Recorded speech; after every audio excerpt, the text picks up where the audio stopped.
About 2 or 3 times a century, a massive star in our galaxy explodes. The star's core may survive as a neutron star or a black hole, but the rest of it rushes into space as swiftly expanding debris behind a powerful shockwave. As the supernova remnant grows, it sweeps up interstellar gas and gradually decelerates. Yet even thousands of years later, its imprint on the galaxy remains impressive.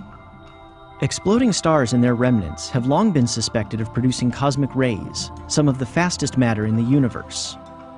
Where and how these protons, electrons, and atomic nuclei are boosted to such high speeds has been an enduring mystery. Now, observations of 2 supernova remnants by NASA's Fermi Gamma-ray Space Telescope provide new insights. Because cosmic rays carry electric charge, their direction changes as they travel through magnetic fields. By the time the particles reach us, their paths are completely scrambled. We can't trace them back to their sources. So scientists must locate their origins by indirect means, which is where Fermi comes in. The interaction of high-energy particles with light and ordinary matter can produce gamma rays, the most powerful form of light. Unlike cosmic rays, gamma rays travel to us straight from their sources.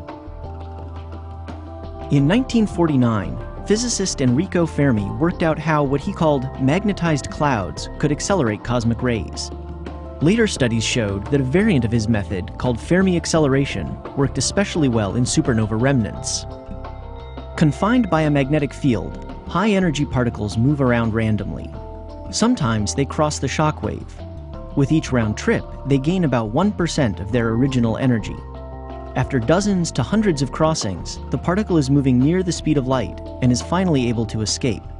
If the supernova remnant resides near a dense molecular cloud, some of those escaping cosmic rays may strike the gas and produce gamma rays.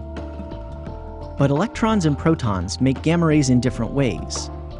Cosmic ray electrons do so when they're deflected by passing near the nucleus of an atom.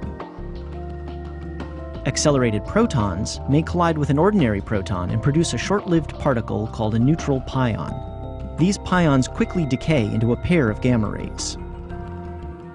At their brightest, both types of emission look very similar. Only with sensitive measurements at lower gamma ray energies can scientists determine which process is responsible. Now, Fermi observations have done just that. They conclusively show these supernova remnants are accelerating protons.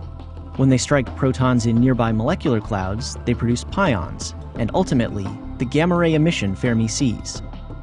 NASA's Fermi has detected gamma rays from many more supernova remnants, but the jury is still out on whether accelerated protons are always responsible and what their maximum energies may be. Nevertheless, the Fermi team has taken a major step, a century after the discovery of cosmic rays, in establishing just where they arise.